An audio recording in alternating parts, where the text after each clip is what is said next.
Gak tahan sama Ferdy Sambo, Bribka RR berani ngelawan balik dan hajar Ferdy Sambo. Misteri makna behind the scenes video klipnya memiliki tapi tetap sopan.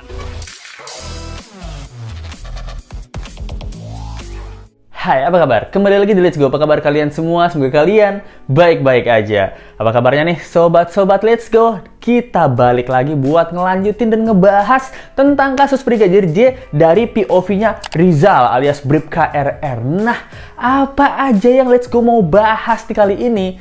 Yang pertama, Let's Go mau bahas tentang gaji. Gaji si kuat yang tahan lama. Gaji si ikan bawal ini yang ternyata itu sampai belasan sampai puluhan juta gitu loh. Ini kalah nih gaji PNS. Kamu berhenti jadi PNS, jadi supirnya Sambo aja. Lalu Let's Go mau bahas tentang Bribka RR, POV-nya Bribka RR yang sekarang tuh udah muak sama Sambo dan berani buat menghajar balik atau meng-counter attack. Nah, kita lihat aja nih, terbukti nggak omong-omongan palsu dari Sambo ini yang bakal dibongkar sama Bribka RR. Tanpa basa-basi dan berlama-lama lagi, let's go kita bahas. Nah, kita bahas pertama soal gaji si Kuatmaruf ini. Wah, ternyata gaji dia ini seorang supir ya, besar gitu loh. Tapi kerjaannya cuma nyupir-nyupirin. Nggak nyetrikain baju karena udah Yosua yang nyetrikain. Nggak nganterin anak sekolah, nggak nganterin makanan anak sekolah karena udah Bribka RR sama Eliezer yang nganterin. Nah, jadi gaji Kuatmaruf ini dilansir ya, itu sekitar 7 sampai 10 juta rupiah. Wow. Belum lagi mungkin bonus-bonus atau duit-duit rokok, duit-duit makanan gitu ya. Misalnya kalau nganterin ibu, terus ibunya ke mall gitu. Kuatmaruf, kamu tunggu di kantin pegawai ya. Ini 100.000, 200.000 buat kamu beli makan. Nah, bisa jadi kan. Atau misalnya, Kuatmaruf, saya mau berduaan dulu sama Yosua di mobil. Ini 500.000, tutup mulut, kamu pergi dulu. Nah, bisa jadi nih, banyak ceper-ceperan pasti. Berarti gaji PNS ini kalah ya, padahal gaji PNS yang di Jakarta itu ya, kalau di Bali mungkin kecil ya, tapi kalau di pusat itu sekitar 5 juta sampai 6 juta gitu, menurut tahun Undang-Undang 2015 ya. Ini supirnya gajinya 7 juta sampai 10 juta gitu loh. Nah, gimana ajudan-ajudan yang lain nih? Tanpa harus ikut jadi kepolisian, dia aja udah gajinya hampir 10 juta gitu. Pantes dia belain ibu mati-matian ya, berani nodongin pisau ke ajudannya, ke Yosua gitu. Gimana menurut kalian yang gajinya di bawah 10 juta? Kena mental? Wah. Nah, selain itu ternyata ada Farhad Abbas nih. Ini Let's Go baru nemu nih, brengsek memang nih orang nih. Jadi Farhad Abbas tuh bilangnya bahwa si Sambo ini adalah pahlawan gitu, dan para ajudannya itu adalah pengkhianat. Dia bilangnya di insert live ya, Let's Go ada artikelnya di sini. Nah, saya yakin, Let's Go yakin kalian semua pasti nggak peduli ya, dan nggak ngaruh juga sama orang ini. Ini Farhad Abbas sih setara dengan pengacara dukun nih. Ngemeng doang. Dia bilangnya bahwa Sambo ini adalah pahlawan. Ini memang para ajudannya nih yang pengkhianat itu. Jadi makanya kalau sudah jadi ajudan, udah dikasih kepercayaan itu jangan berkhianat gitu, katanya Farhad Abbas. Tapi nggak mau ngomongin dia lah.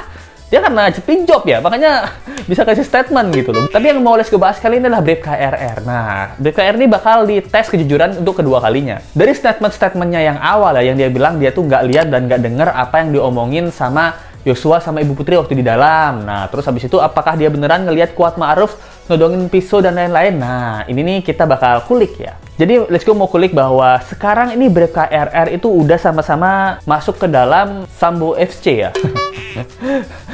Karena apa? Karena bajunya udah barengan semua ya, udah pakai jersey sama nih, jersey orange gitu. Baradae, Sambo sama RR udah pakai jersey orange gitu sama Kuatmaruf. Nah, tapi di sini Bribka RR ini dia ngerasa kayaknya udah muak gitu, udah nggak bisa percaya sama Sambo lagi. Mungkin di awal si Sambo ini mengiming-imingi RR ini adalah kenaikan jabatan, uang yang banyak. Kalaupun ada kepolisian yang terlibat dalam kasus ini, itu bakal aman itu, karena berkaca dari kasus-kasus sebelumnya, kebakaran Kejaksaan Agung, KM50, aman semua, lulus. Jadi mungkin Bribka RR tuh dapat iming-iming kayak gitu. Sampai akhirnya sekarang ini ngelihat Baradae menjadi justice kolaborator, terus mendapatkan sama masyarakat itu dukungan terhadap Eliezer gitu. Bahkan beberapa masyarakat bilang, Eliezer ini cuma tumbal proyek, lebih baik dibebasin aja dan dihapuskan masa hukumannya karena dia hanyalah orang baru yang terpaksa menembak karena kalau nggak ditembak dia yang mati ditembak. Gitu. Melihat hal itu, Bribka RR nih kayaknya harus menyerang balik ini, berpindah kubu. Jadi dia ingin menjadi justice kolaborator seperti Eliezer, tapi sayangnya dia nggak punya nyali. Nah, Nah, di sini let's go tangkap ya bahwa dia melihat Yosua sama Ibu Putri itu ngomong 15 menit di kamar. Menurut Let's Go itu hal yang sebenarnya gitu ya. Walaupun Rizal ini, RR ini selalu mengatakan bahwa apakah mereka punya hubungan spesial, bilangnya itu nggak tahu gitu. Bahkan hubungan Kuat Ma'ruf dan Ibu Putri Chandrawati itu kan ditanyakan sama kepolisian kepada Bribka RR ini ya. Dia bilang tuh dia nggak tahu mengenai hubungan-hubungan gitu. Nah, banyak nggak taunya nih ya. Pantas Sambo sebel sama dia ya. Disuruh nembak nggak mau, ditanya pelecehan ada apa nggak tahu gitu. Dan bahkan statementnya dia mengatakan bahwa si Yosua ini waktu ditanyain kamu ada masalah apa sama ibu, sampai ibu tuh nangis di atas, sampai ibu tuh ngomong empat mata sama kamu. Nah, dia bilangnya Yosua itu nggak ada ngomong apa-apa dan tidak mau menceritakan apa-apa. Dari sini Let's Go ngerasa kejanggalan ya, karena nggak mungkin ya. Bribka RR ini kan adalah menurut Let's Go senior di para ajudan, bahkan dari Yosua sendiri dia lebih duluan masuk. Ajudan yang setara lah sama Bribka RR dalam segi obrolan mungkin, dalam segi umur nggak terlalu jauh, pasti sempet lah ngobrol-ngobrol sesama cowok. Kemungkinan kan yang terjadi, Let's Go udah bahas kemarin, kalau kalian yang belum nonton, tonton aja video Let's Go yang kemarin ini. Itu kan bahwa Yosua itu dirangkul gitu, satu digodain gitu. Yosua, kamu kayaknya terlalu tampan untuk di kalangan para ajudan, kamu bisa dong melayani saya. Nah, Ibu Pece bilang gitu. Yosua tuh nggak enak sebenarnya sama Ibu Pece, nggak mau gitu, tapi ngerasa bahwa ini majikan, jadi mesti bertindak sewajarnya aja. Nah, tapi ada statement ya bahwa Ibu Putri itu dibanting waktu melakukan tindakan pelecehan seksual. Let's Go, menurut Let's Go nih agak nggak meyakinkan ya, karena kalau Ibu Putri itu dibanting, itu kan harusnya udah marah besar, bisa udah terjadi keributan besar, tapi divisum nggak mau. Bahkan tindakan pelecehannya aja itu divisum nggak mau. Ibu Putri Chandrawati ini jangan lupa, dia itu adalah seorang dokter. Nah, untuk membuktikan bahwa dia diperkosa apa nggak, kan harus divisum. Tapi kenapa nggak berani divisum ya?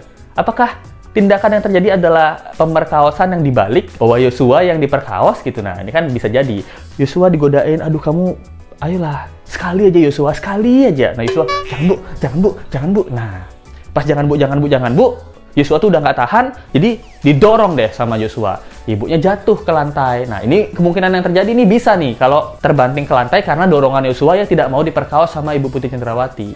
Ini teori liar ya, tapi bisa terjadi ini karena untuk membuktikan perkaosan kenapa tidak dilakukan visum pada saat itu. Untuk didorong jatuh. Nah, waktu dia jatuh ini mungkin beneran jatuh, dan jatuhnya ini itu yang dibuat sama alasan oleh PC itu bahwa dia dibanting gitu, padahal didorong. Jangan perkaos saya bu, saya masih perjaka. Jadi gitu. Karena Kuat Ma'ruf ini pasti dikubui PC ya, gaji 10 juta siapa yang nggak berani bela gitu. Pas mendengar hal itu, Yosua itu mau menjelaskan, om sebenarnya gini om, saya itu mau diperkaos sama ibu om gitu. Alah kamu, jangan bohong, kamu nggak mungkin ibu mau perkaos kamu. Makanya diancam pakai pisau. Kamu ngasih saya 10 juta nggak? Nggak kan, ibu yang ngasih saya 10 juta. Mana mungkin saya dengerin kamu? Nah, bisa jadi hal seperti itu. Kuat Ma'ruf ya pasti percaya 100% ya sama Ibu Putri. Kalau aku sebagai Kuat Ma'ruf dan supir, Yosua ngomong dia mau digodain, diperkaos, saya nggak peduli. Kamu siapa? Ya nggak mungkin ibu mau perkaos kamu. Gitu. Karena let's go dibayar.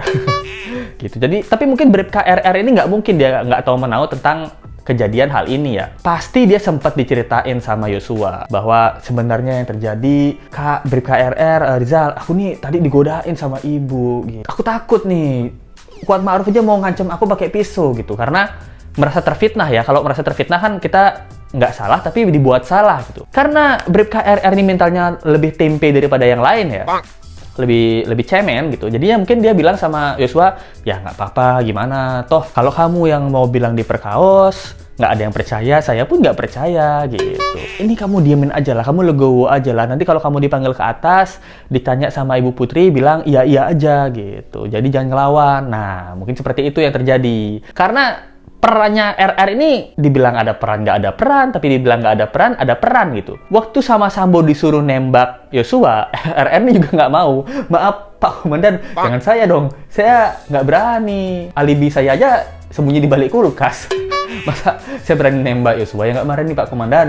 Dari statement-statementnya Bribka RR yang diserahkan aja, let's go, atau kita tuh bisa ngelihat ya bahwa RR ini nggak seberani sama sama si Eliezer ya. Bahkan untuk jadi justice kolaborator aja, itu Let's Go ngerasa RR ini masih setengah-setengah gitu. Apakah keterangan dari Bribka RR ini membantu untuk mengungkap motif apa enggak? Kalau dari Eliezer, dia sempat memberikan banyak-banyak teori ya, bahwa mungkin ada biseksual, mungkin ada PC sama Kuat Ma'ruf ada hubungan, mungkin Yosua yang melihat mereka making love gitu kan, banyak duga-dugaan yang akhirnya diselidiki kepolisian. Kalau RR ini nggak tahu, polisi mau nyelidiki apa gitu. Jadi dia termasuk otak dari pembunuhan ini, walaupun dia bukan eksekutor ya, pasti ada ide-idenya yang dilakukan oleh Sambo gitu. Misalnya nih, Sambo nih udah nembak Yosua, dor gitu. Apa alasannya ya? Apa alibi yang saya harus ungkapkan? Apakah ada pelecehan seksual? Ya Pak, betul Pak. Dari ngomong betul aja, itu udah ikutan ini loh, ikutan pembunuhan berencana loh. Oke, kalau gitu skenario-nya kita bilang ibu ini diperkaos sama Yosua, nanti kalian ditanya bilangnya kayak gitu ya, setuju nggak? Setuju Pak, betul Pak. Itu udah bagian dari tindakan pembunuhan berencana loh. Nah, setuju dan betul Pak kan itu jadinya ide yang dipakai sama Sambo. Jadi pasti Sambo pas ngasih ide, atau Ibu Putri pas ngasih ide, didengar sama Kuat Ma'ruf sama Bribka RR, pasti anak buahnya bilang, iya betul, setuju gitu. Kita nanti bilang diperkosa ya, setuju Pak, betul Pak gitu. Nanti kita bilang Yosua yang jahat ya, betul Pak, betul gitu. Nah, itu yang bisa terjadi kan gitu. Jadi menurut Let's Go, tentang update dari Bribka RR ini, apakah sangat berpengaruh untuk pengungkapan motif ya? Kalau sampai saat ini omongannya nggak tahu, itu menurut Let's Go useless lah. Gitu. Nggak ada gunanya berarti ngomong sama Bribka RR ini. Ya udah jatuhin hukuman paling berat aja. Lebih berat dari Sambo kalau perlu. Jadi kamu kalau nggak mau, kamu mau jadi justice kolaborator apa enggak sih? Mau Pak? Ya udah kasih keterangan dong. Tapi saya nggak tahu apa-apa Pak. Ya gimana mau jadi justice kolaborator tapi nggak tahu apa-apa gitu? Ya udah saya kasih kamu hukuman paling berat, lebih berat dari Sambo. Kalau gitu gimana? Ya jangan Pak. Kalau gitu saya kasih tahu dah ceritanya kayak gimana. Nah kan bisa jadi ya. Karena Let's Go ngerasa dia ini masih takut sama Sambo. Takutnya dia kan punya anak sama istri ya. Keluarganya itu disikat sama antek-antek Sambo yang masih bebas aktif di luar sana. Entah dari kepolisian atau dari underground mafianya mungkin aja punya kan gitu. Nah, dan apakah dia berharap masih bisa masuk ke Polri gitu setelah walaupun dia dianggap sebagai saksi gitu. Tapi Let's Go rasa dia nggak bakal bisa masuk ke Polri lagi karena udah dipecat. Nama baiknya juga nggak bisa baik lagi karena ikut dalam kasus pembunuhan ya. Walaupun kamu bisa bebas atau nggak dipenjara atau dipenjara cuma sebentar dari kasus ini, kalau Bribka RR ini akhirnya keluar ya, akhirnya bebas dari penjara, ya kamu jadi mas-mas biasa. Mas-mas yang namanya Mas Rizal gitu. Ya nggak jadi apa lagi, bukan jadi Bribka Rizal lagi. Kamu Mas Rizal, mungkin kamu jualan online, pop ice, atau anything lah gitu. Ya Let's Go ngerasa update kali ini tuh nggak terlalu update signifikan, karena yang masih tunggu adalah penjelasan-penjelasan dari Sambo, dari Putri Chandrawati, dari Kuat Ma'ruf, dari Eliezer gitu. Kalau Bribka RR nih, karena kebanyakan omongannya nggak tahu, jadi kita tidak bisa mengharap apapun dari Edman Bribka RR. Nah, semoga aja Bribka RR nih dia muak ya sama Sambo dan pengen memutarbalikan atau pengen mengungkapkan fakta yang sebenar-benarnya. Kalaupun dia tahu sedikit aja bahwa Yosua pernah cerita digodain kayak sama Ibu Putri, atau Ibu Putri yang pernah cerita ke Rizal bahwa memang Yosua yang godain Ibu Putri, itu sangat-sangat bisa membantu kepolisian. Komen aja di bawah, apakah ada teori di otak kalian yang mungkin liar ataupun nggak liar, yang nyambung ataupun nggak nyambung, mungkin komen aja di bawah. Karena Let's Go kadang-kadang suka baca-baca itu teori-teori dari netizen gitu. Kadang kan Let's Go omongin juga ya, oh teori dari sobat Let's Go ini ada kayak gini, menurut Let's Go masuk akal gitu. Oh ternyata sebenarnya Bu Putri Chandrawati itu yang towel-towel si Yosua nih, sampai Yosuanya nafsu, terus langsung Yosuanya pengen memperkaos, tapi udah selesai Bu Putrinya nggak puas. Jadi dia pengen minta lagi, tapi Yosua udah loyo, jadinya Yosua difitnah. Nah, ada juga yang teori-teori kayak gitu. Let's Go baca di komen ya. Coba komen aja menurut kalian teori-teori apa sih yang kira-kira bisa masuk ke dalam kasus ini gitu. Thank you banget yang udah nonton. Jangan lupa like, comment, share, dan subscribe video ini. Kita kembali lagi di video berikutnya. Sampai jumpa lagi ya. Bye. Misteri makna behind the scene video klipnya memiliki